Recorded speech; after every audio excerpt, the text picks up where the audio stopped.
جس نے حق کربلا میں ادا کر دیا، جس نے حق کربلا میں ادا کر دیا، اپنے نانا کا وعدہ وفا کر دیا، گھر کا گھر سب سپرد خدا کر دیا، اس حسین ابن حیدر پہ لاکھوں سلام۔ بے شک، سبحان اللہ۔ اور کتنے مہکے ہوئے ہیں مدینے کے پھول، کتنے مہکے ہوئے ہیں مدینے کے پھول، کربلا تیری قسمت پہ لاکھوں سلام، کربلا تیری قسمت پہ لاکھوں سلام۔ اور ہو سکے تو لائیے دونوں جہاں میزان میں، ہو سکے تو لائیے دونوں جہاں میزان میں، ہم نے ایک سجدہ زمین کربلا سے لے لیا، سبحان اللہ۔ ہم نے ایک سجدہ زمین کربلا سے لے لیا۔ حضرات، کل میں نے آپ سے گفتگو کے دوران حضرت فاطمہ زہرا رضی اللہ تعالی عنہا کے تعلق سے چند باتیں پہنچائی تھیں آپ تک۔ حضرت فاطمہ زہرا رضی اللہ تعالی عنہا کی پاکیزگی کے تعلق سے، آپ کے تقوی اور طہارت کے تعلق سے، آپ کے پردے کے تعلق سے آپ تک جو کچھ باتیں میں نے پہنچائی، اور پھر حضرت فاطمہ زہرا خاتون جنت کے فضائل و مناقب بیان کرنے کے بعد میں نے ولادت حسین پر تھوڑی دیر گفتگو کیا تھا۔ اس سے پہلے میں آپ کو بتاؤں کہ حضرت فاطمہ زہرا رضی اللہ تعالی عنہا کے بڑے شہزادے کا نام حضرت امام حسن ہے۔ آپ ذرا ملاحظہ فرمائیں، حضرت امام حسن رضی اللہ تعالی عنہ کو آپ تاریخ کے حوالے سے ملاحظہ فرمائیں کہ حضرت حسن رضی اللہ تعالی عنہ کے تعلق سے میرے سرکار جناب احمد مجتبیٰ محمد مصطفیٰ صلی اللہ علیہ وسلم نے کیا فرمایا ہے۔ وہ حضرت امام حسن رضی اللہ تعالیٰ عنہ ہیں جن کے تعلق سے میرے سرکار نے فرمایا تھا، یہ میرا بیٹا حسن میری امت کے دو گروہوں کے اندر ایسی صلح فرمائے گا، ایک عظیم صلح فرمائے گا۔ اور زمانے نے دیکھا ہے کہ جب ملک شام کے گورنر امیر معاویہ رضی اللہ تعالیٰ عنہ کا معاملہ اٹھا، اور ادھر حضرت امام حسن 6 مہینے جب حضرت امام حسن رضی اللہ تعالیٰ عنہ کے پاس خلافت تھی، اور اس کے بعد حضرت امام حسن رضی اللہ تعالیٰ عنہ نے دیکھا کہ اب اختلاف کی آگ کی لپیٹ میں امت محمدیہ آ رہی ہے۔ اب ایسا لگ رہا تھا کہ اب تلواریں نیام سے باہر آ جائیں گی، جس طرح مولا کائنات رضی اللہ تعالیٰ عنہ کے درمیان اور حضرت امیر معاویہ کے درمیان جو جنگ عظیم ہوئی تھی، جس میں مسلمانوں کے 90,000 مسلمان شہید کر دیے گئے تھے، اور مسلمانوں کا جانی مالی بہت بڑا نقصان ہوا تھا۔ اور مسلمانوں، اگر آپ اس کی تحقیق میں جائیں گے تو آپ کو پتہ چلے گا کہ یہ جنگ کس بنیاد پر ہوئی تھی۔ ایک طرف امیر معاویہ ہیں اور ایک طرف مولا کائنات رضی اللہ تعالیٰ عنہ ہے۔ ایک طرف للکار اگر اٹھ رہی ہے تو ملک شام سے اٹھ رہی ہے، دوسری طرف حضرت علی کائنات کے ذوالفقار حیدری اٹھ رہی ہے۔ کیوں؟ کس بنیاد پر؟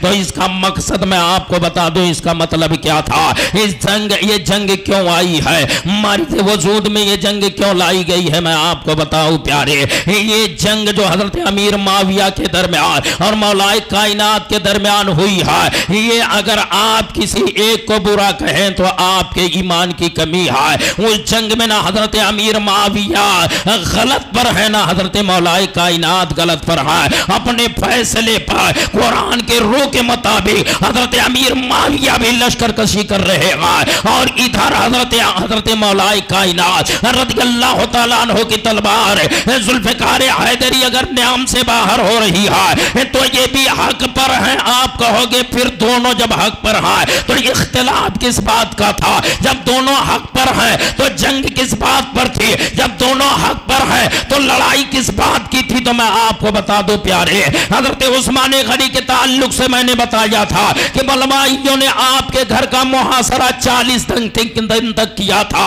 اور گھر کے اندر گھس کر کے حضرت عثمان غنی رضی اللہ تعالیٰ عنہ کو شہید فرمایا تھا۔ اور اس وقت امیر معاویہ رضی اللہ تعالیٰ عنہ ملک شام کے گورنر تھے۔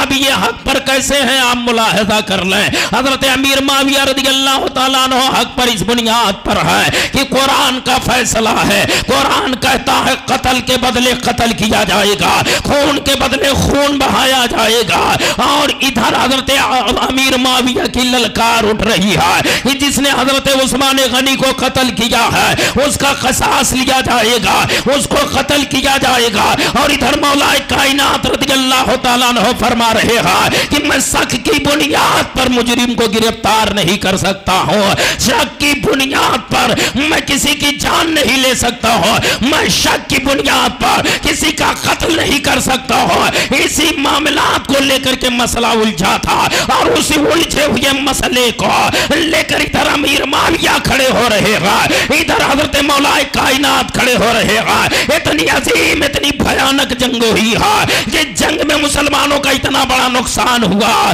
کہ آپس کی لڑائی اتنا نقصان دی ہے مسلمانوں کو کہ 90,000 تقریباً مسلمان اس جنگ میں شہید ہوا کرتے ہیں، 90,000 لوگ۔ اور جانتے ہیں اس شہیدوں میں بڑے بڑے صحابہ ہیں، ان شہیدوں میں جلیل القدر صحابی رسول شامل ہیں، بڑے بڑے صحابہ جلیل القدر صحابہ جو شہید کیے گئے۔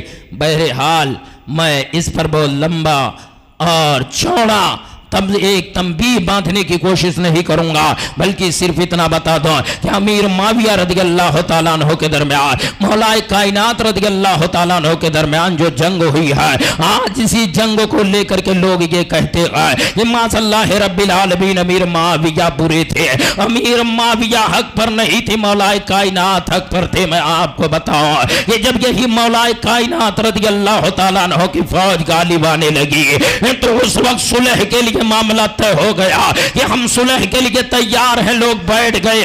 ایک جماعت نے کہا تھا ہم علی کے فیصلے کو مانیں گے، امیر معاویہ کے فیصلے کو نہیں مانیں گے۔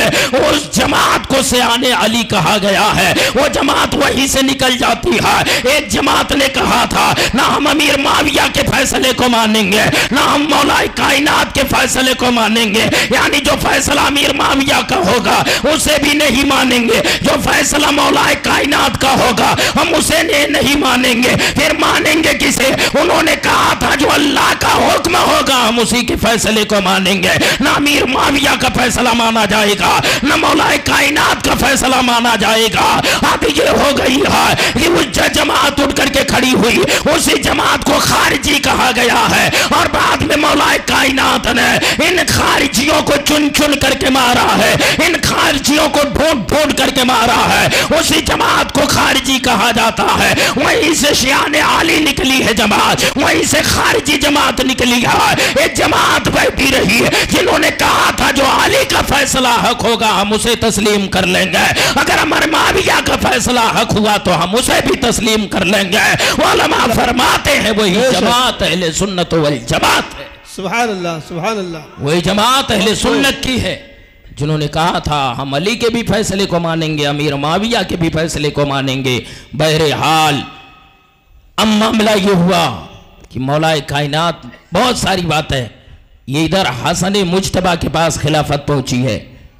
حسن مجتبیٰ کے پاس ایسا لگتا تھا کہ اب اختلاف ہو جائے گا، جو نوبت حضرت امیر معاویہ حضرت علی میں آن پڑی تھی وہ نوبت پھر آنے والی ہے، وہ معاملہ پھر آنے والا ہے، وقت پھر آنے والا ہے۔ حضرت امام علی مقام کے شہادت بھائی حضرت امام حسن رضی اللہ تعالیٰ عنہ نے دنیا کو پیغام دیا تھا کہ میں مسلمانوں میں جنگ نہیں ہونے دوں گا، مسلمانوں میں قتل و قتال نہیں ہونے دوں گا، مسلمانوں میں آپس میں مسلمان پر سر پیکار نہیں ہوں گے، مسلمان نہیں لڑیں گے۔ کیوں نہیں لڑیں گے؟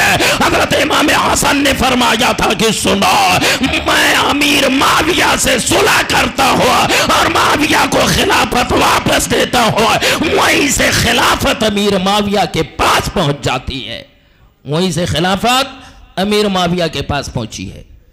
اب آپ ذرا ملاحظہ فرمائیں، حسن مجتبیٰ 6 ماہ خلیفہ رہے اور اس کے بعد خلافت امیر معاویہ کے پاس گئی ہے۔ امیر معاویہ نے ایک کاغذ سادہ لیا اور لینے کے بعد حضرت امام حسن کے پاس بھیجا۔ آج اگر آپ کے ذہن میں یہ فطور ہو، اگر آپ کسی کے ذہن میں ایک گردش کیڑا کر رہا ہو کہ حضرت امیر معاویہ نے حسن پر ظلم کیا تھا، نہیں، اختلاف کو بچایا تھا حضرت امام حسن نے، اختلاف کو روکا تھا حضرت امام حسن نے، اور اس کے بعد خلافت سے دستبردار ہوئے تھے۔ حضرت امیر معاویہ نے سادے کاغذ کا ٹکڑا لیا تھا اور لینے کے بعد حضرت امام حسن کی بارگاہ میں بھیجا اور کہا، اے ابن رسول اللہ، آپ اس پر جو جو شرائط لکھ دے میں منظور کر لیتا ہوں۔ اے ابن رسول اللہ، جو چاہے آپ لکھ دے۔ امیر معاویہ سر تسلیم خم کرتا ہے، اسے منظور کرتا ہے۔ تو اس میں جانتے ہیں 3 شرطیں لکھی گئی تھی۔ پہلی شرط یہ تھی کہ امیر معاویہ کے بعد خلیفہ پھر حسن ہوں گے، یعنی جب تک امیر معاویہ خلیفہ رہیں گے تب تک رہیں گے، لیکن امیر معاویہ کے بعد اگر حسن مجتبیٰ رہے تو خلافت پلٹ کر پھر حسن مجتبیٰ کی بارگاہ میں آئے گی۔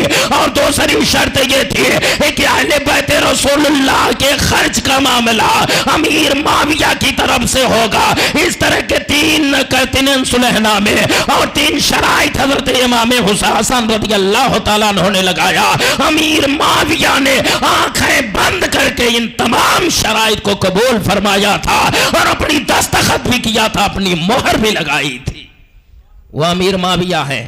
اگر کسی کے دل میں بغض ہو نا، اناد ہو امیر معاویہ کے تعلق سے، وہ بغض کو نکال دے، وہ اناد کو نکال دے، وہ اپنے ذہن سے امیر معاویہ کی گستاخی نکال دے، کیونکہ امیر معاویہ کاتب وحی الہی ہے۔ حضرت امیر معاویہ وہ ہیں جن کے لیے سرکار نے دعا فرمایا تھا، مولا حکمت کے تحت حضرت امیر معاویہ کے سینے کو کشادہ کر دے، ان کے سینے میں حکمت بھر دے۔ یہ اللہ کے رسول نے دعا فرمایا تھا۔ حضرات اس پر میرا تبصرہ نہیں ہے، بلکہ میں آپ کو بتاؤں کہ جب حضرت امام حسن پیدا ہوئے اور اس کے بعد نانے مصطفیٰ کی حاضری ہو رہی ہے، آپ نے گود میں لیا ہے اور لینے کے بعد کہا، اے علی اس بچے کا نام کیا رکھے ہو؟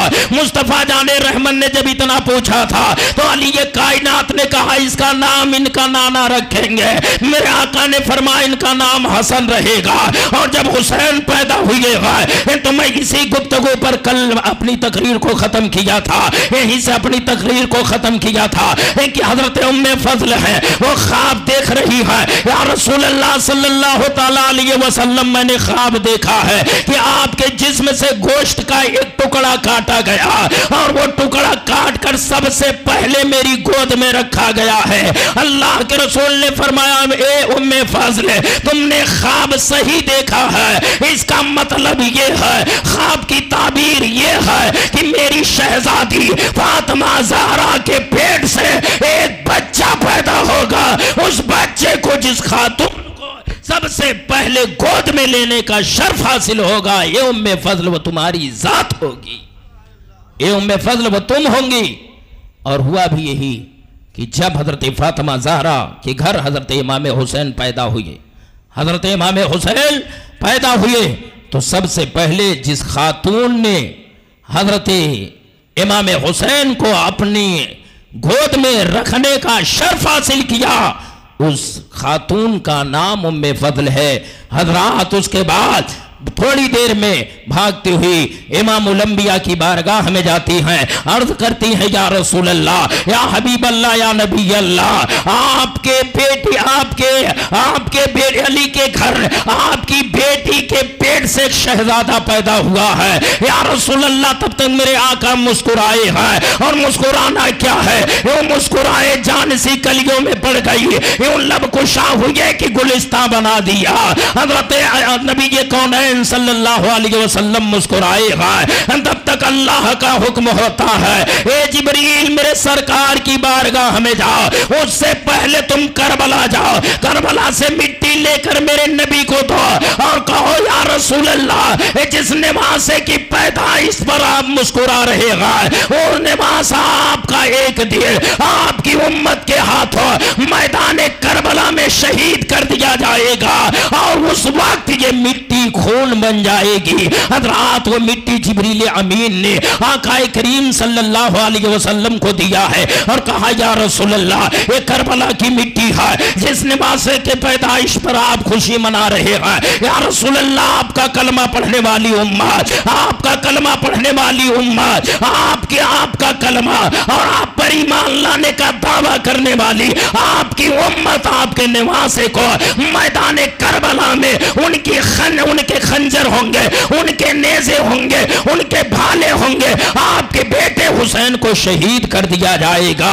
میرے آقا کی آنکھوں میں آنسو آئے ہیں، اور جب نبی کی آنکھ میں آنسو آ جائے تو مجھ جیسے ناچیز سے نہیں، اگر پوچھنا ہے تو بریلی کے امام احمد رضا سے پوچھو، اعلان کرتے ہیں کہ یا رسول اللہ، اللہ کیا جہنم اب بھی نہ سرد ہوگا، رو رو کے مصطفیٰ نے دریا بہا دیے گا، اور موتی سمجھ کے شان کریمی نے چن لیے قطرے جو گرے تھے عرق انفعال کے۔ حضرات وہ آنسو ہیں نبی کریم کے، جب اتنا سنتے ہیں آقا کی آنکھیں نمناک ہو جاتی ہیں۔ حضرت ام فضل چہرے نبوت دیکھ رہی ہیں، عرض کرتی ہے یا رسول اللہ، یا حبیب اللہ، یا نبی اللہ، ابھی آپ کو جب میں نے خبر دیا ہے نواسے کی پیدائش کی تو آپ مسکرائے گا، ابھی آپ کی مسکراہٹ مکمل نہیں ہوئی تھی یا رسول اللہ، آپ رونے لگے، معاملہ کیا ہے؟ سرکار نے کہا ام فضل تم نواسے کی پیدائش دیکھ رہی ہو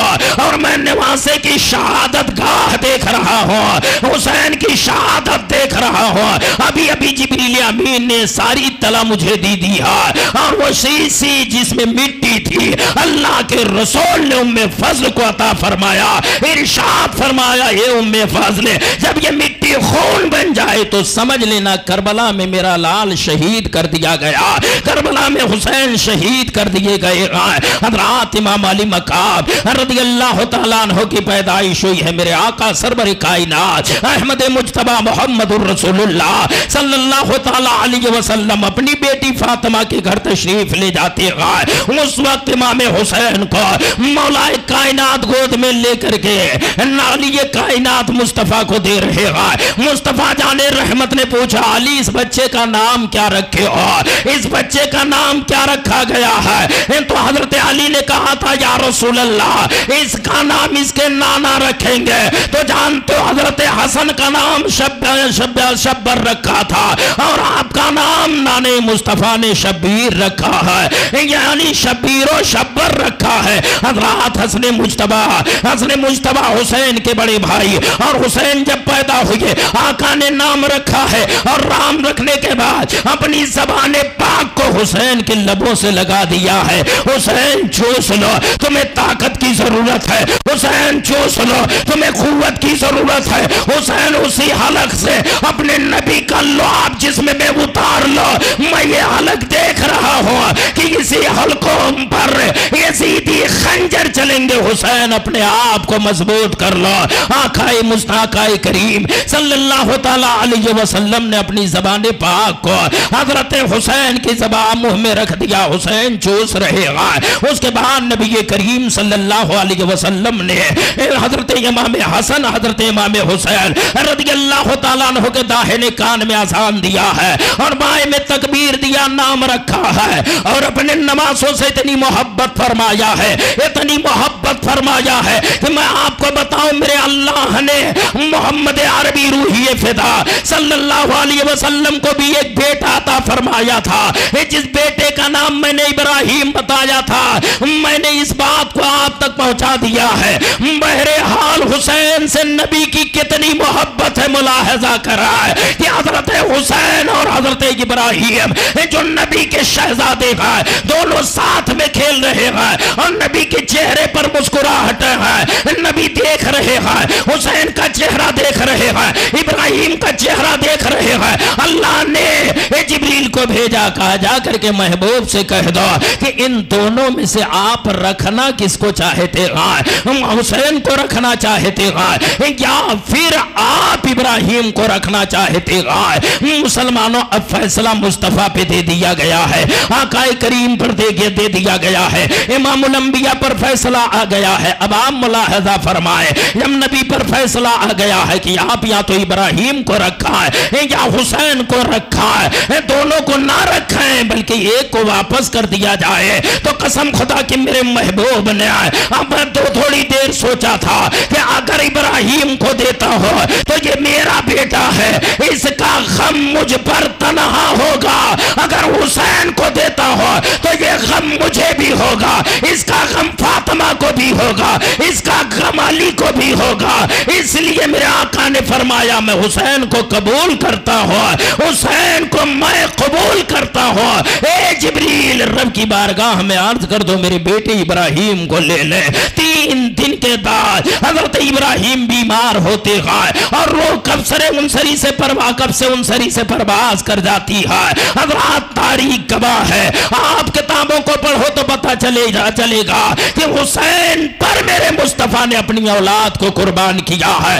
جس حسین کے لیے اللہ کے رسول نے اپنے بیٹے کو دے دیا ہے, جس حسین کے لیے اللہ کے رسول نے اپنے بیٹے کو اٹھا دیا ہے. میں آپ سے پوچھنا چاہتا ہوں کہ اللہ کے رسول نے حسین سے کتنی محبت کیا ہوگا, یہ نہ میں بتا سکتا ہوں نہ آپ بتا سکتے ہیں کہ اللہ کے رسول نے اپنے حسین سے کیسی محبت فرمائی ہے, کیسا لگاؤ کیا ہے اپنے حسین سے. بتاؤ, حسین سے ایسی محبت میرے سرکار نے فرمایا ہے کہ جب میرے آقا منبر پر خطبہ دیتے تو صحابہ بیان فرماتے ہیں کہ کبھی حسین دائیں پاؤں کو پکڑ کے کھڑے ہو جاتے تھے اور کبھی حسن بائیں پیر کو پکڑ کر کے کھڑے ہو جاتے تھے, اور آقا اسی حالت میں خطبہ دیتے رہتے تھے, بند نہیں کرتے تھے. یعنی صحابہ فرماتے ہیں مسجد میں نماز مصطفیٰ پڑھتے تو کبھی حسین دائیں بائیں رہتے, کبھی حسن دائیں بائیں رہتے. اے مسلمانوں, یہ مصطفیٰ نے اپنے نواسوں سے محبت کر کے دنیا کو بتا دیا ہے کہ حسین مجھ سے ہے, میں حسین سے ہوں. جو حسین سے محبت کرتا ہے اللہ اس سے محبت کرتا ہے, جو حسین سے محبت کرتا ہے رسول اس سے محبت کرتے ہیں. یہ دنیا کو پیغام دیا ہے حضرات اللہ کے رسول سرور کائنات صلی اللہ تعالیٰ علیہ وسلم نے حسین کو مانا کیسے ہے, حسین کو پالا کیسے ہوئے, حسین سے محبت کیسے کیا ہے. ذرا عام ملاحظہ فرمائے, دیکھیں حضرت حسین کا بچپنا ہے, حضرت امام علی مقام رضی اللہ تعالیٰ عنہ ہے, اللہ اور حضرت امام حسن ہے. اللہ کے رسول نے کھلا جبہ پہن رکھا ہے اور ایک طرف ٹھنڈ کا موسم ہے, ایک طرف حضرت حسین کو رکھا ہے, ایک طرف حضرت امام حسن کو رکھا ہے, اور چلے جا رہے ہیں مدینے کی گلیوں میں. اس مدینے کی گلیوں میں جس مدینے کے گلی کا حال یہ ہے کہ اے خار صحرائے مدینہ, یہ خار صحرائے مدینہ, پاؤں سے کیا کام تجھے, میری جا دل میں ہے رستہ تیرا. وہ مدینے پاک کی گلیوں میں اللہ کے رسول نے ایک طرف حسن کو رکھا ہے, ایک طرف حسین پاک کو رکھا ہے, اور مدینے کی گلیوں میں مصطفیٰ جانے رحمت چلتے چلے جا رہے ہیں. صحابہ نے جب پلٹ کے دیکھا تو دیکھا ایک طرف حسن ہے, ایک طرف حسین ہے. کہا کتنی اچھی سواریاں ہے, اللہ کتنی اچھی سواری ہے. میرے آقا نے فرمایا تھا سوار بھی اچھا ہے, اور یہی معاملہ ہوا. نبی اپنے دوش مبارک پر حضرت امام حسین کو بیٹھاتے اور مدینے میں ٹہلاتے. اللہ کے رسول اپنے دوش مبارک پر حضرت امام علی مقام کو بیٹھاتے, اپنی زلفیں پکڑا دیتے. حسین لگام کی شکل میں مصطفیٰ جان رحمت کی زلفیں پکڑتے اور مدینے میں چلتے. اللہ کے رسول نے اسی آسنا میں فرمایا تھا حسین آج میری لگام, آج تمہارے ہاتھ میں میری زلفیں ہیں, کل انہی زلفوں کی جگہ پر میرے امت کی لگام آپ کے ہاتھ میں ہوگی. اس وقت حسین تمہیں کیا کرنا ہے؟ حسین نے کہا تھا یا رسول اللہ آپ کی امت کی ناؤ کو پار لگانا ہے, اگر جان دینا پڑے تو جان دے کے, اگر مال دینا پڑے تو مال دے کر, اولاد کی قربانی دے کر کے امت کی حفاظت کرنا کرنا پڑے تو حسین اس کے لیے تیار ہے۔ یا رسول اللہ، یا حبیب اللہ، آپ کی امت کی رہنمائی حسین کرتا ہوا نظر آئے گا۔ حضرات تاریخ گواہ ہے، اتنے لاڈو پیار سے مصطفیٰ نے پالا ہے، اتنی محبت سے مصطفیٰ نے پالا ہے۔ حضرت امام حسین کو اب تک نہیں کہا ہے مصطفیٰ نے، میں آپ کو تاریخ بتا دو پیارے ہیں کہ آپ نے 12 قوالیوں کے ذریعہ یا نعت خوانی کے ذریعہ یا مقررین اور خطبہ کے ذریعہ آپ نے یہ تقریر اور قوالیاں سنی ہوں گے۔ حضرت امام علی مقام رضی اللہ تعالیٰ عنہ کی ذات پاک ہے، مصطفیٰ جان رحمت نماز کی حالت میں ہے، قیام کی حالت میں حضرت امام حسین کھڑے ہیں، مصطفیٰ رکوع میں ہیں، امام حسین کھڑے ہیں، مصطفیٰ سجدے میں ہیں، امام حسین پشت پیغمبر پہ آ گئے ہیں، نبی کے پشت پر بیٹھ گئے ہیں، نبی کریم صلی اللہ علیہ وسلم کے پیٹھ پر آپ جلوہ گر ہو جاتے ہیں۔ اور اس کے بعد آپ ذرا محبت حسین رسول کے دل میں دیکھو، آپ ذرا محبت رسول کے دل، محبت حسین رسول کے دل میں دیکھو کہ آقا نے اپنے نواز حسین سے کیسی محبت فرمائی ہے، میرے آقا نے اپنے حسین سے کیسا لگاؤ کیا ہے اور کیسی محبت فرمائی ہے۔ آج ہم ہو، آپ ہو، آج زمانے کا آدمی ہو، اگر ہمارا بیٹا بیٹی، ہمارے بیٹا بیٹی اگر حالت نماز میں آ جائے تو چاہے وہ بیٹا گر جائے یا نہ، ہم سجدے سے سر اٹھا لیں گے، لیکن یہ عام نمازی نہیں ہے۔ ارے نماز جو لے کر آیا ہے وہی نمازی ہے، جس نے قرآن دیا وہی نمازی ہے، جس نے رمضان دیا نمازی وہی ہے، جس نے رحمان دیا نمازی وہی ہے، جس نے آئین دیا نمازی وہی ہے۔ یعنی نماز پڑھنے والے مصطفیٰ کی ذات ہے اور سوار ہونے والے حسین پاک کی ذات ہے۔ مصطفیٰ نے سجدے کی حالت، مصطفیٰ سجدے کی حالت میں ہیں اور حسین پشت پیغمبر پر ہیں، پشت رسول پر ہیں۔ اب ہونا یہ چاہیے تھا کہ تسبیح پوری ہو گئی، سر کو سجدے سے اٹھا لیتے ہیں، لیکن حسین کی محبت دل میں ہے۔ آقا نے تسبیح بڑھا دی ہے، 1 پڑھا ہے، 2 پڑھا ہے، 4 پڑھا ہے، 10 پڑھا ہے، 20 پڑھا ہے، 25 پڑھا ہے، 30 پڑھا ہے، 40 پڑھا ہے، یعنی پڑھتے چلے جا رہے ہیں۔ اور حسین جب تک پشت نبوت پر تھے، نبی کے پیٹھ پر تھے، نبی نے تسبیح پڑھا رکھی تھی، اور جیسے حسین اترے مصطفیٰ جان رحمت نے سجدے سے سر اٹھا لیا۔ پتہ یہ چلا کہ حسین سے مصطفیٰ نے ایسی محبت فرمائی ہے کہ نماز میں بھی حسین کو نبی بھول نہیں رہے گا، نماز میں بھی حسین کا خیال مصطفیٰ فرما رہے گا، سجدے میں بھی مصطفیٰ حسین کا خیال فرما رہے ہیں، رکوع میں بھی مصطفیٰ حسین کا خیال فرما رہے ہیں، قیام میں بھی مصطفیٰ حسین کا خیال فرما رہے ہیں، خطبے میں مصطفیٰ حسین کا خیال فرما رہے ہیں، سفر میں مصطفیٰ حسین کا خیال فرما رہے ہیں، مکان میں مصطفیٰ حسین کا خیال فرما رہے ہیں، حجر میں مصطفیٰ حسین کا خیال فرما رہے ہیں، اور شجر کے نیچے بھی مصطفیٰ حسین کا خیال فرما رہے ہیں۔ نعرہ تکبیر، نعرہ رسالت، ذکر شہدائے کربلا، ذکر شہدائے کربلا، نعرہ تکبیر، نعرہ رسالت۔ سبحان اللہ، سبحان اللہ۔ حسین اعظم کا مصطفیٰ جان رحمت خیال کر رہے ہیں۔ اب آپ بتائیے کتنی ناز سے، پیار سے مصطفیٰ جان رحمت نے حسین کو پالا ہے، حسن کو پالا ہے۔ تاریخیں بہت ہیں، فضائل اہل بیت بہت ہیں۔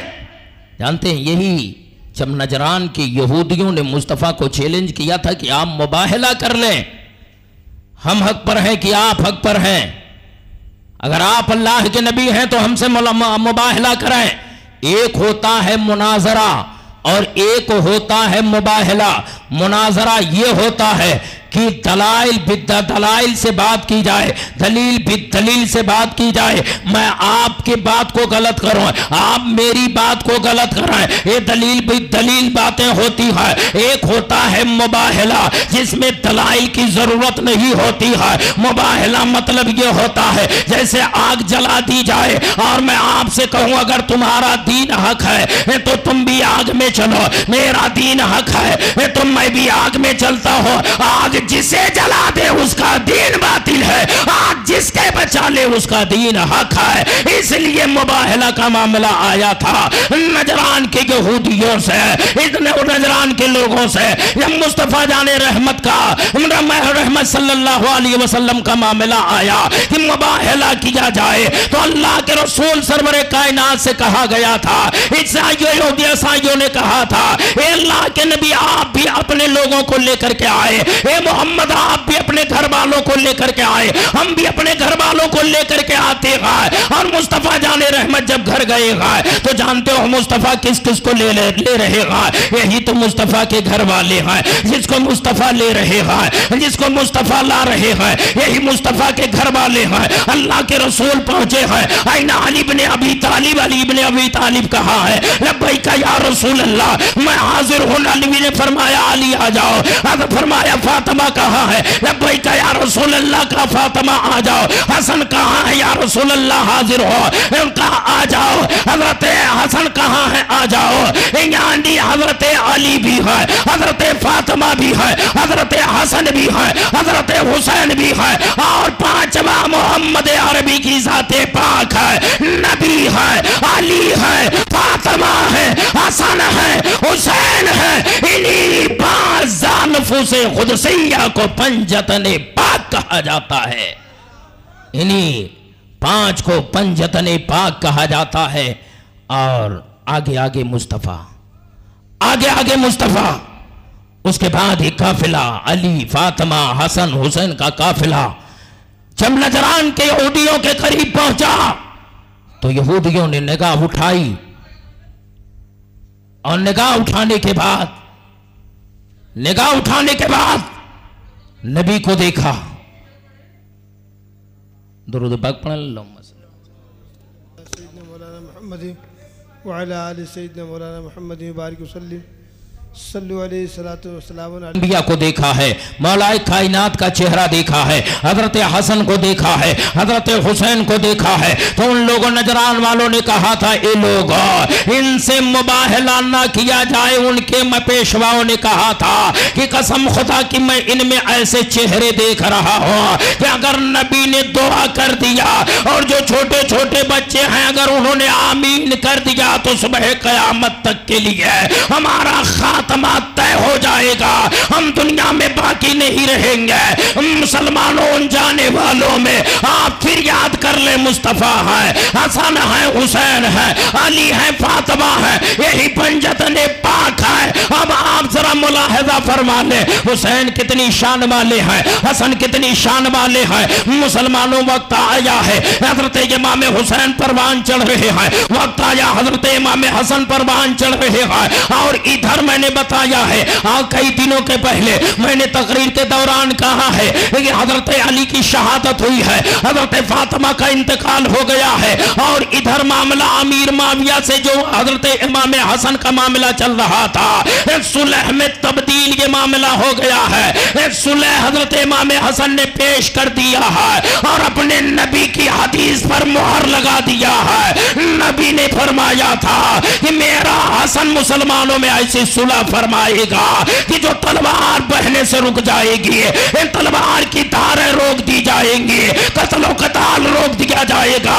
اس حدیث پر حضرت امام حسن نے صادق ہونے کی مہر لگا دیا ہے اور امام حسن نے صلح فرما لیا ہے۔ لیکن مشیت خداوندی آپ دیکھو، ہر آدمی کے دشمن آگے پیچھے گھوما کرتے ہیں، ہر آدمی کتنا بھی پاک ہو، کتنا بھی صاف ہو، کتنا بھی سچا ہو، لیکن اس کے دشمن آگے پیچھے لگے رہتے ہیں اگرچہ اسے خبر نہ ہو کہ یہ میرا دشمن ہے۔ حضرت امام حسن حسین کے بڑے بھائی ہیں، اب ان کی وفات کیسے ہو رہی ہے، ان کی شہادت کیسے ہو رہی ہے، آپ ملاحظہ کرنا ہے۔ ان کی شہادت اس طور پر ہو رہی ہے اور ان کے پیدا ہوتے ہی مصطفیٰ جان رحمت صلی اللہ علیہ وسلم نے اشارہ فرما دیا تھا۔ اور یہ اشارہ کیسا تھا؟ جب حضرت حسن پیدا ہوئے تو آپ کو ہرے رنگ کا جوڑا پہنایا گیا تھا، اور جب حسین پیدا ہوئے تھے تو آپ کو سرخ رنگ کا جوڑا پہنایا گیا تھا۔ یہ اشارہ مل رہا ہے کہ حضرت امام حسن کی جو ہے شہادت سری ہوگی اور حضرت امام حسین کی شہادت ظاہری ہوگی. شہادت سری وہ ہے کہ جیسے کوئی جیسے پانی میں ڈوب کے مرے شہادت سری ہے, کوئی زہر دے کے مار دے شہادت سری ہے. حضرت امام حسن کو زہر دیا گیا اور زہر اتنا تگڑا تھا کہ جب حضرت امام حسن کے حلق کے نیچے زہر اترا ہے تو زہر کے اثر سے حضرت امام حسین حضرت امام حسن رضی اللہ تعالیٰ عنہ کی آنتیں کٹ کر کے جو پلیٹ آپ سامنے رکھے تھے, یعنی جب قے آتی نا تو پلیٹ سامنے رکھا جاتا, برتن سامنے رکھا جاتا, حضرت امام حسن قے فرماتے تو کلیجے کا ٹکڑا باہر آتا, آنت کٹ کر کے باہر آ جاتی تھی. اتنا سخت زہر تھا, اتنا سخت زہر دیا گیا تھا. اب آپ ذرا پتہ کر رہے ہیں کہ اس زہر کس نے دیا ہے. محققین خاموش ہے. حضرت امام حسن سے بھی حضرت امام حسین نے پوچھا تھا, اے بھائی جان آپ بتا دے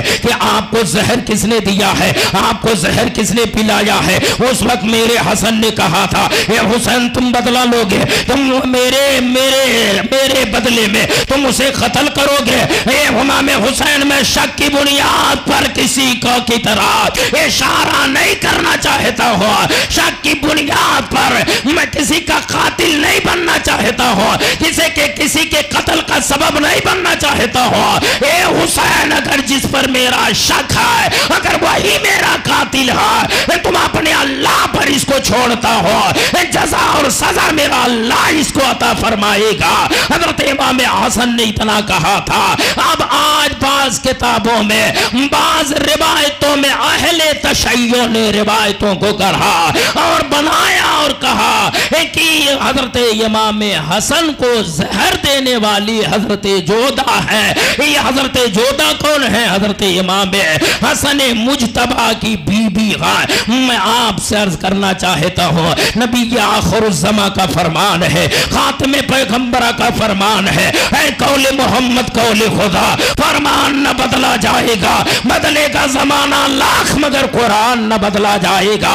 آقا فرماتے ہیں کہ اے لوگوں جس کا جسم حسن کے جسم سے ٹچ ہو جائے وہ جنتی ہے, وہ جنتی ہے. جس کا جسم حسن کے جسم سے ٹچ ہو جائے وہ جنت میں جائے گا. میں آپ سے پوچھنا چاہتا ہوں کہ اے اہل تشیع تو نے تو الزام حضرت جودہ پہ دے دیا ہے, اور یہی تک نہیں صرف زہر کا الزام نہیں لگایا, ان نادانوں نے تہمت بھی لگا دیا کہ امیر معاویہ نے شادی کا جھانسا دے کر زہر دینے کے لیے کہا تھا. نادانوں تم امیر معاویہ کو بھی بدنام کر رہے ہو, حضرت جودہ کو بھی بدنام کر رہے ہو. سنو نا, حضرت جودہ نے زہر دیا تھا, نہ حضرت امیر معاویہ نے اشارہ کیا تھا, کیونکہ حضرت امیر معاویہ کبھی یہ نہیں چاہتے تھے کہ اہل بیت رسول اللہ کے پاؤں میں کانٹا چبھ جائے. امیر معاویہ یہ نہیں چاہتے تھے کہ اہل بیت اطہار کا کوئی بچہ پریشان ہو. تبھی تو حضرت امیر معاویہ نے کہا تھا, سادہ کاغذ بھیج کر کے حسن مجتبی سے کہا تھا جتنی شرائط آپ لکھ دیں سب امیر معاویہ کو منظور ہے. مسلمانوں الزام ہے, جب میرے حسن نے نہیں بتایا ہے تو تم بتانے والے کون ہو, تم الزام لگانے والے کون ہو, تم الزام دینے والے کون ہو. بہرحال زہر میں نے بتایا اتنا تگڑا تھا, زہر اتنا تیز تھا کہ حضرت حسن مجتبی کے پینے کے بعد اور وہ پیٹ میں جانے کے بعد آنتیں کٹ کر کے برتن میں گر رہی ہے, آنتیں کٹ رہی ہے, لیکن حسن مجتبی صبر کر رہے ہیں. میں نے بتایا نا, حسین نے پوچھا کس نے دیا ہے, کیا مارو گے, کیا قتل کرو گے؟ کہا بتائیں تو صحیح. کہا نہیں, اگر جس پر میرا شک ہے اگر وہ ہے تو میں اپنے اللہ پہ چھوڑتا ہوں, جزا وہ سزا وہ دے دے گا, لیکن اگر میرا شک نہیں سچ ہوا تو میں کسی بے گناہ کو قتل نہیں کرواؤں گا. یہ کہہ کر کے آپ خاموش ہو جاتے ہیں. بہرحال حضرت امام حسن مجتبی رضی اللہ تعالیٰ عنہ کی شہادت ہوتی ہے, اور اسی شہادت کو شہادت سری کہا جاتا ہے. اب آئیے حضرت امام علی مقام کی بارگاہ میں آئے. امام حسین حسین کی بارگاہ پرعظمت میں آؤ، جن کی شان یہ ہے کہ جس نے حق کربلا میں ادا کر دیا، اپنے نانا کا وعدہ وفا کر دیا، گھر کا گھر سب سپرد خدا کر دیا، اس حسین ابن حیدر پہ لاکھوں صلوات۔ حضرت امام حسین رضی اللہ تعالی عنہ جو اپنی حضرت امام حسین جب اپنے عروج پہ پہنچے ہیں، حضرت امام حسین رضی اللہ تعالی عنہ کے حالات آئے اور خلافت کہاں ہے؟ حضرت امیر معاویہ کے پاس آئے۔ حضرت امیر معاویہ رضی اللہ تعالی عنہ مسلمانوں کے حاکم ہیں، یہی سے میرے سرکار نے فرمایا تھا، میں نے بتایا تھا آپ کو کہ خلافت 30 سالہ، میرے سرکار نے فرمایا تھا کہ 30 سال خلافت رہے گی، اس کے بعد امریت کا دور شروع ہو جائے گا، حکمرانی کا دور شروع ہو جائے گا، 30 سال کے بعد سلطنت کا دور شروع ہوگا۔ اب امیر معاویہ کو خلیفہ نہیں، بادشاہ کہا جائے گا، سلطان کہا جا سکتا ہے۔ حضرت امیر معاویہ رضی اللہ تعالیٰ عنہ ملک شام میں اسلام کے ماننے والوں کو مکمل کنٹرول میں رکھے ہوئے ہیں، اسلام کے ایک ماننے والوں کو مکمل طور پر تیار رکھے ہوئے ہیں۔ میں آپ کو بتاؤں، یہ وہ امیر معاویہ ہیں جنہوں نے قسطنطنیہ پر سب سے پہلے حملہ کیا تھا، اور بحری بیڑا عثمان غنی کے دور میں حضرت عثمان غنی سے اجازت لے کر کے سمندر میں اگر کشتیاں ڈالی تھی تو امیر معاویہ کی ذات تھی، جنہوں نے اسلام کی فتح و نصرت کے لیے ایک سمندری بیڑا تیار کیا تھا، وہ ذات امیر معاویہ کی ہے۔ اور اگر اب آپ کے دلوں میں یہ بات ہو کہ امیر معاویہ گستاخ علی ہے، تو میں آپ کو بتا دوں امیر معاویہ وہ ذات ہے کہ جب حضرت امیر معاویہ سے پوچھا گیا تھا اے امیر معاویہ علی کے معاملے میں آپ کیا کہتے ہو، تو امیر معاویہ نے کہا تھا سنو، جس جنگ میں جس گھوڑے پر بیٹھ کر مولا کائنات جہاد کے لیے نکلتے ہیں، اس گھوڑے کی ٹاپ سے جو دھول اڑتی ہے، امیر معاویہ اس دھول کے برابر بھی نہیں ہے۔ وہ امیر معاویہ جو اپنے آپ کو حضرت علی کے گھوڑے کے دھول کے برابر نہ سمجھتا ہو، وہ علی کا گستاخ کیسے ہو سکتا ہے، حسن کا گستاخ کیسے ہو سکتا ہے، حسین کا گستاخ کیسے ہو سکتا ہے۔ وہ امیر معاویہ ذرا ملاحظہ فرمائیں، ان کے پاس نبی کے تراشے ہوئے ناخون بھی تھے، نبی کریم کے کٹے ہوئے بال بھی موجود تھے، اور جب آپ کا وصال ہوا ہے تو آپ نے وصیت کر دیا تھا کہ میرے پاس نبی کریم صلی اللہ علیہ وسلم کے ناخون مبارک آئے، میرے پاس نبی کریم کے بال شریف آئے، اس بار جب میرا انتقال ہو جائے جب غسل دے دینا تو نبی کے منہ مبارک کو میرے لبوں پہ رکھ دینا اور ناخون مبارک کو میری آنکھوں سے لگا دینا۔ مسلمانوں، وہ شان ہے امیر معاویہ کی، وہ جنتی صحابی ہے، نبی کا ہر صحابی جنتی ہے۔ اللہ کے نبی نے فرمایا میرے ہر صحابہ ستاروں کے مانند ہے، کسی ایک کی اقتدا میں آ جاؤ تو راستہ پا جاؤ گے، ہدایت پا جاؤ گے۔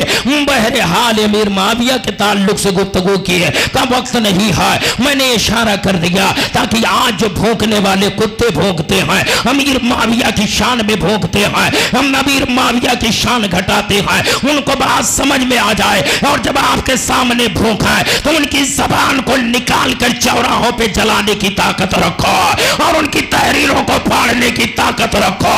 جب یہ مسئلہ جانیں گے اور یہ تاریخ جانیں گے تو ان کے منہ پہ یہ تاریخ مار دیں گے اور کہو گے سنو امیر معاویہ گستاخ حسن نہیں ہے، امیر معاویہ گستاخ علی نہیں ہے، امیر معاویہ جنتی صحابی ہے، کاتب وہی صحابی ہے، کاتب وہی ہے امیر معاویہ۔ مسلمانوں، امیر معاویہ گستاخ اہل بیت نہیں ہے۔ میں آپ کو بتاؤں پیارے کہ حضرت معاویہ رضی اللہ تعالیٰ عنہ خلاف اس حکومت کی ذمہ داری کو بڑے آن بان سے نبھا رہے ہیں، لیکن جب آپ کی طبیعت خراب ہو گئی ہے تو بہت ساری تاریخیں آتی ہیں۔ آج کچھ لوگوں کو یہ شک اور شبہ ہوتا ہے کہ امیر معاویہ نے اپنے بیٹے کو جبراً مسلمانوں کا حاکم بنایا تھا، ایسا نہیں ہے، بلکہ کئی تاریخوں میں آتا ہے کہ جب آپ بیمار ہوئے ہیں, آپ کا وصال کا, آپ کے وصال کا وقت قریب آیا ہے, تو آپ نے تحریر لکھا ہے کس کے پاس؟ حضرت امام حسین رضی اللہ تعالیٰ عنہ کے پاس, کہ امام حسین میری طبیعت علیل چل رہی ہے, میں بیمار چل رہا ہوں, کب اللہ کا پیارا ہو جاؤں, کب روح نکل جائے, یہ کب روح نکل جائے. اس لیے اے ابن رسول اللہ, میں آپ کو آپ کو سارا اختیار دیتا ہوں, آپ کو پورا پاور دیتا ہوں کہ آپ جسے چاہیں حاکم منتخب کر دیں. یہ اور تاریخوں میں ہے, کچھ تاریخیں یہ بتاتی ہیں کہ امیر معاویہ نے حاکم یزید کو بنا دیا تھا. بہرحال یزید یہ والی اگر روایت مانے تو تاریخ یہ بتاتی ہے کہ یزید کو خبر لگ گئی تھی کہ میرے باپ حضرت معاویہ نے, امیر معاویہ نے حسین کو خط لکھا ہے. اس نے راستے میں قاصد بھیج کر کے اس سے خط لے لیا, راستے میں قتل کروایا تھا اور خط پھاڑ کر کے پھینک دیا تھا. ادھر امیر معاویہ کا انتقال ہو گیا ہے, ادھر امریت کا دورہ شروع ہو گیا. یزید نے خود مختار ہو کر کے تخت کو حاصل کیا, اپنے آپ تخت پر بیٹھا ہے اور چاروں طرف اعلان کروا دیا ہے کہ جو مجھے خلیفہ مانتا ہے وہ مان لے, جو مجھے امیر المومنین مانتا ہے مان لے, ورنہ میری تلوار کا وہ سامنا کرے. ہر جگہ پر جتنے گورنر تھے, ہر جگہ پر جتنے اثر و رسوخ رکھنے والے لوگ تھے, سب کی طرف خط لکھنا شروع کیا, قاصد بھیجنا شروع کیا. اس وقت میرا حسین مکہ مدینہ المنورہ مدینہ پاک میں جلوہ گر ہے. حضرت عبداللہ ابن زبیر مدینے میں ہے, حضرت عبداللہ ابن عمر مدینے میں ہے, حضرت عبداللہ ابن حضرت عبدالرحمن, حضرت عبداللہ ابن عبدالرحمن یہ بھی مدینے میں ہے. جلیل القدر صحابیوں کے بیٹے مدینے میں ہے, نبی کے روضے پاک سے لگے ہوئے ہیں, جہاں 70,000 ملائکہ صبح میں صلاۃ و سلام پڑھ رہے ہیں, شام میں صلاۃ و سلام پڑھنے کے لیے حاضری دے رہے ہیں. اے مسلمانوں, آج اسی مکہ المکرمہ میں یزید کا خط پہنچ رہا ہے. اس وقت یزید کی طرف سے جو مدینہ النبی میں جو گورنر منتخب تھے, اس گورنر کا نام ولید بن عقبہ ہے. یعنی اگر آپ عقبہ پڑھیں تو مسلمانوں اس میں دونوں کی رعایت ہے. یعنی کہ آپ ولید بن عقبہ جو ہے یہ گورنر ہے مدینے کے, جب قاصد پہنچا ہے اور پہنچنے کے بعد خط دیا, کہا اے ولید بن عقبہ یہ دیکھو یزید کی طرف سے خط ہے, ذرا ملاحظہ کر لو. ولید بن عقبہ نے اس خط کو پڑھا تو اس میں لکھا ہوا تھا, اے ولید بن عقبہ, اے مدینہ کے گورنر یزید کی طرف سے تم منتخب کیے گئے ہو, سنو جب تمہارے پاس یہ خط پہنچ جائے تم حسین کو بلا لینا, عبداللہ ابن عمر کو بلا لینا, عبداللہ ابن زبیر کو بلا لینا. نام بنام اس خط کے اندر لکھا ہوا تھا, اس خط کے اندر نام بنام لکھا ہوا تھا کہ فلاں فلاں سے بیعت لینا, فلاں فلاں سے یزید کے ہاتھ میں ہاتھ لینا, یزید کی بیعت کے لیے کہنا. یعنی نام بنام خط بھیجا گیا تھا. میں آپ کو بتاؤں پیارے, جب ولید بن عقبہ کو یہ خط لگی ہے تو وہ محب اہل بیت تھا, رسول اللہ کی آل سے محبت کرنے والا تھا, رسول اللہ کی آل پر جان فدا کرنے والا تھا, نبی کریم کی اولاد پر اپنی جان اپنا مال سب کچھ قربان کرنے والا تھا. یہ کون ہے؟ ولید بن عقبہ ہے. حضرات اس کے بعد جب یہ خط ملا تو بڑے احترام کے ساتھ, بڑی عزت کے ساتھ, بڑے اطمینان کے ساتھ حضرت ولید بن عقبہ نے حضرت امام حسین رضی اللہ تعالی عنہ کو روکا. رات کے 12 بج چکے ہیں, رات کی تاریکی زیادہ گزر گئی ہے. ولید بن عقبہ نے جب حضرت امام حسین کو روکا اور کہا ابن رسول اللہ یہ خط آپ ملاحظہ کر لیں, یہ خط آپ دیکھ لیں, یہ خط کو آپ ملاحظہ کر لیں. حضرات تاریخ گواہ ہے کہ جیسے ہی ہی حضرت امام علی مقام رضی اللہ تعالیٰ عنہ نے خط دیکھا تو لکھا تھا کہ حسین سے بیعت لے لو، حضرت عبداللہ ابن زبیر سے بیعت لے لو، اور حضرت عبداللہ بن عمر سے بیعت لے لو۔ اگر یہ بیعت کے لیے تیار ہے تو ٹھیک ہے، ورنہ ان پر جبران یا زیادتاً ان سے بیعت لی جائے۔ اتنا لکھنا تھا اور حضرت حسین کا پڑھنا تھا کہ امام حسین اٹھ کر کھڑے ہو جاتے ہیں، کہتے ہیں میں یزید کے ہاتھ پر جملہ میرے حسین کا دیکھو، علی کا شیر جو کہہ رہا ہے، جو کہہ دیا وہ کہہ دیا۔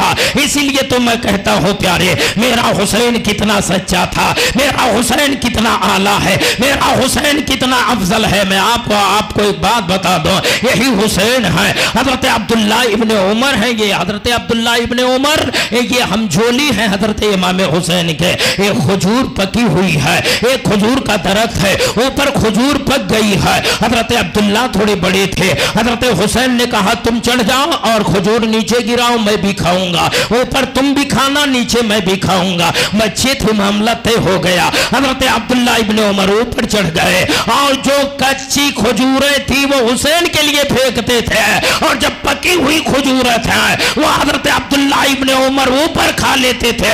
حسین کو جلال آیا اور جلال کے عالم میں فرمایا، اے میرے نانا کے غلام کے لڑکے، اے میرے نانا کے غلام کے بیٹے۔ اتنا کہنا تھا کہ اس وقت عمر کا عمر حاکم وقت تھے، عمر کی خلافت تھی، عمر کا دبدبہ تھا، حضرت عمر کا جاہ و جلال تھا۔ اتنا کہنا تھا۔ عبداللہ نیچے اتر گئے۔ عبداللہ نے کہا کیا کہا میں نے کہا میرے نانا کے غلام کے لڑکے۔ کہا یہ بات میں اپنے ابا حضور سے کہوں گا، ابا حضور مطلب حضرت عمر سے کہوں گا، حضرت عمر سے کہوں گا۔ بچوں کا معاملہ تھا، معاملہ طیش کا آ گیا ہے۔ ادھر حضرت عبداللہ ابن عمر جب حضرت عمر کے پاس گئے، کہا ابا حضور حسین نے مجھے ایسے کہا۔ کہا حسین نے کیا کہا ہے؟ کہا ابا حضور مجھے حسین نے اس طرح کہا ہے کہ میرے نانا کے غلام کے لڑکے، میرے نانا کے غلام کے لڑکے۔ تب تک عمر اٹھ کے کھڑے ہو گئے۔ کہا حسین نے ایسا کہا ہے، حسین نے ایسا کہا ہے۔ عبداللہ ابن عمر نے کہا ایسے ہی کہا ہے۔ کہا سچ بتاتے ہو حسین نے ایسے کہا ہے؟ کہا ابا حضور جب کہہ دیا کہ حسین نے ایسے ہی کہا ہے، کہا کہ چلو حضرت عمر کا چلے۔ عبداللہ سمجھ رہے تھے، عبداللہ سمجھ رہے تھے کہ یہ حسین کے پاس جا رہے ہیں، میری طرفداری کریں گے، حسین کے پاس جا رہے ہیں، ان کو ڈانٹیں گے، حسین کی طرف جا رہے ہیں، ان کو سمجھائیں گے۔ لیکن حضرت عمر پہنچے ہیں، ہاتھ باندھ کر کے کھڑے ہو گئے۔ کہا شہزادے ابن رسول اللہ، کیا آپ نے میرے بیٹے کو اس طرح کہا ہے کہ میرے غلام کے، میرے نانا کے غلام کے بیٹے، میرے نانا کے غلام کے لڑکے، کیا ایسا کہا ہے؟ شیر تھا، شیر کی آواز نکلی ہے، شیر کا بیٹا تھا، شیر کی طرح بولا ہے، سچے کا بیٹا تھا، سچ بولا ہے۔ کہا میں نے کہا ہے کہ میرے نانا کے غلام کے بیٹے۔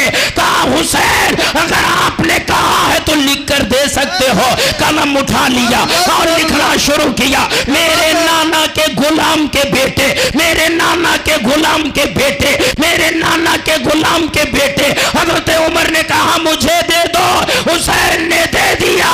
عمر نے سینے سے لگایا، کہا عبداللہ سند مل گئی ہے۔ ابھی تک دنیا سمجھے یا نہ سمجھے کہ میں نبی کا غلام ہوں، آج حسین نے اپنی زبان سے بھی کہہ دیا ہے، اپنے قلم سے لکھ دیا ہے، اب پتا چلا میں نبی کا غلام ہوں۔ اللہ نعرہ تکبیر، نعرہ رسالت، ذکر شہدائے کربلا، مفتی عبدالحی خان صاحب قبلہ، نعرہ تکبیر، نعرہ رسالت۔